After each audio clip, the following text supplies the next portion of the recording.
দুর্নীতি, সরকারি শূন্য পদে স্বচ্ছভাবে নিয়োগ, ছাত্র সংসদ নির্বাচন সহ একাধিক দাবিতে বিক্ষোভ। এই ছবি আপনারা দেখতে পাচ্ছেন মেদিনীপুরের, যেখানে বামপন্থী ছাত্র যুবদের জেলা শাসকের দপ্তর অভিযানকে কেন্দ্র করে ধুন্ধুমার পরিস্থিতি তৈরি হলো। ছবিটা একবার দেখুন।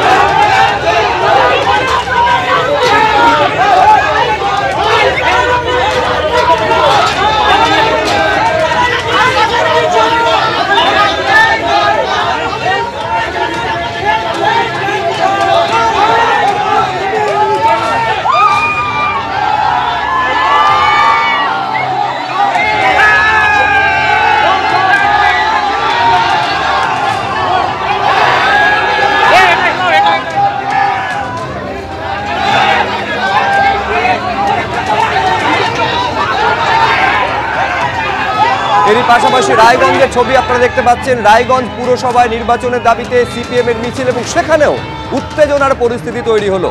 একদিকে মেদিনীপুরের ছবি, অন্যদিকে রায়গঞ্জের ছবি দেখছেন।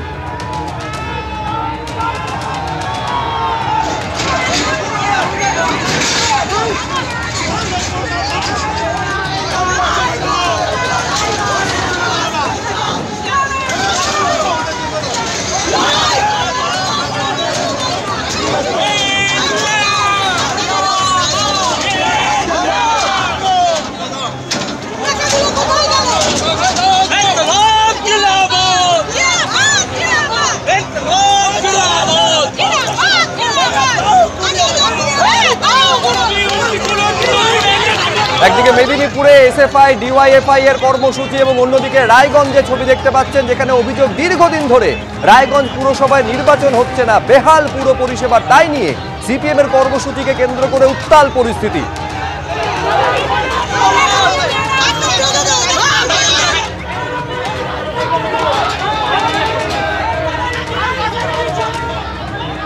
গোটা পশ্চিমবঙ্গে মমতা ব্যানার্জির পুলিশ বাহিনীকে ব্যবহার করছে মানুষের কথা, মানুষের অধিকার হকের কথা যেন না বলতে পারে, তার জন্য পুলিশকে ব্যারিকেড করে দেওয়া।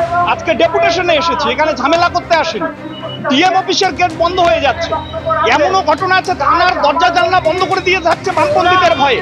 মমতা ব্যানার্জি রাজ্যের দরজা বন্ধ করে দিয়েছে, কাজের দরজা বন্ধ করে দিয়েছে। সেই কাজের দরজা খোলার দাবিতেই আমরা রাস্তায় নেমেছি।